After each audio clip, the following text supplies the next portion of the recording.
tournoi des poches. Ici Gilles Turcot en compagnie de Gilles Turcotte. Bonsoir Gilles. Bonsoir. C'est ce soir enfin la grande finale. Oui, j'ai le duel tant attendu entre les deux meilleures manières de poche du tournoi. Passons justement à la présentation des joueurs de ce soir. Eh bien, pour une troisième fois consécutive, Fernand Binette se retrouve en grande finale. Lui qui défend cette année, encore une fois, son titre de champion de la poche. Il semble en grande forme malgré un léger handicap. Oui, il est à noter que Fernand joue en dépit d'une blessure.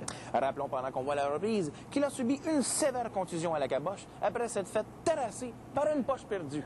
Un violent lancer de son adversaire. En effet, Gilles, c'était un lancer de jeune souci. Tout un bras, toute une motion, mais il manque quelque peu d'expérience. Son adversaire de ce soir, Romain Boulotte, dit le fringant. Romain est tout un compétiteur, un fier guerrier. Oh oui, Gilles, un joueur comme il s'en fait plus dans la Ligue. Romain Boulotte, c'est le Doug Gilmore de la poche. Nous sommes à l'embouchure de cette partie et d'ores et déjà la tension se fait sentir. Il faut dire, Gilles, que cette finale est le point culminant d'un tournoi rempli de rebondissements. Oh oui, Gilles, une rencontre plus que significative pour ces joueurs qui se donnent corps et âme pour leur précieuse poche toute une saison durant. On pouvait sentir la tension dans la période de réchauffement. Et d'ailleurs, il y a une foule nombreuse et délirante qui est venue encourager nos joueurs ce soir. Hein? L'émotion est à trancher au couteau. Le premier à s'exécuter sera le joueur Boulotte. Romain a un style peu orthodoxe. Romain a beaucoup pratiqué chez les pentecôtistes avant de faire sa marque dans les ligues chrétiennes. Oh, mais Romain semble avoir quelques difficultés à atteindre la cible. Il est très nerveux et ça paraît. Voici son dernier lancé. Ah, raté. Malheureusement, aucun pointage accumulé pour ce premier tour pour le joueur Romain Boulotte. Ce n'est que partie remise. Oui, la poche est aussi un sport de patience. Oui, mais il se fait tard, Gilles, pour Romain. Regardez-le. Il n'a plus grand temps pour attendre.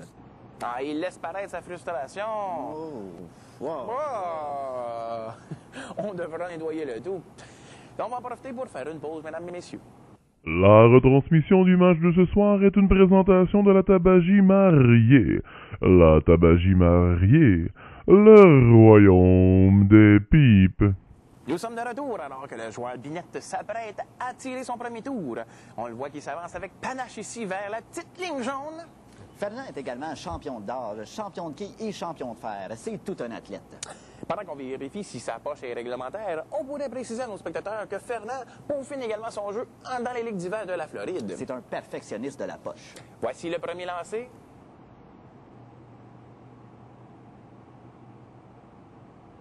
« 300! » Un autre là.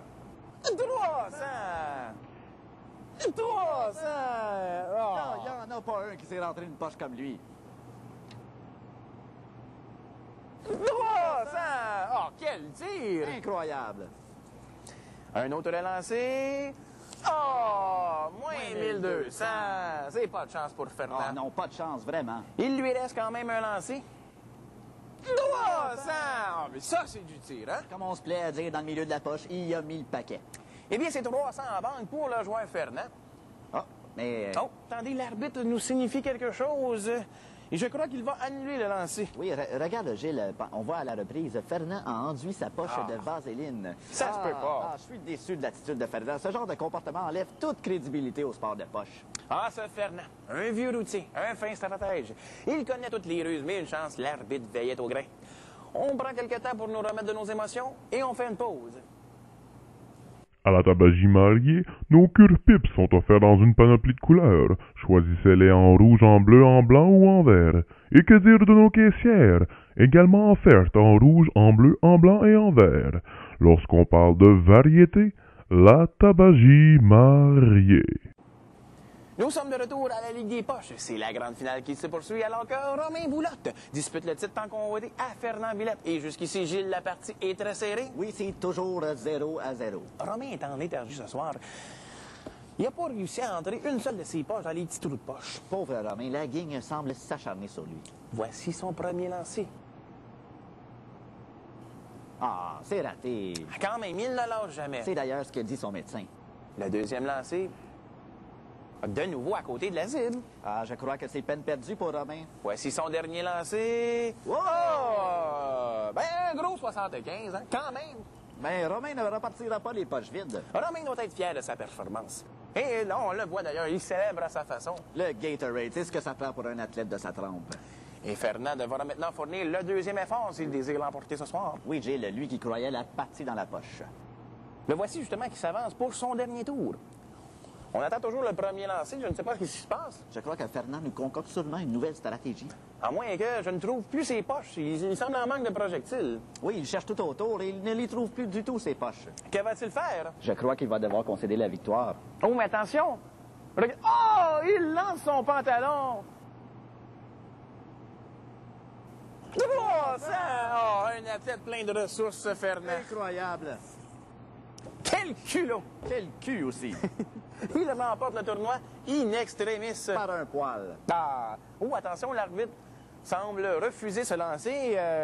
Il disqualifie le joueur Binette. Eh bien, c'est ce qui concède la victoire au joueur Romain Boulotte. Romain semble fou de joie. Il a peine à se retenir. Oups! Ben, on devra encore une fois nettoyer tout ça. C'est tout pour nous. Qu'est-ce qu'on peut dire? Encore une fois, cette saison, la poche nous aura procuré sa panoplie d'émotions. Le mot de la fin pour vous, Gilles? Eh bien, comme on dit, poche un jour, poche toujours. Nous vous convions à l'année prochaine pour un autre palpitant tournoi des poches!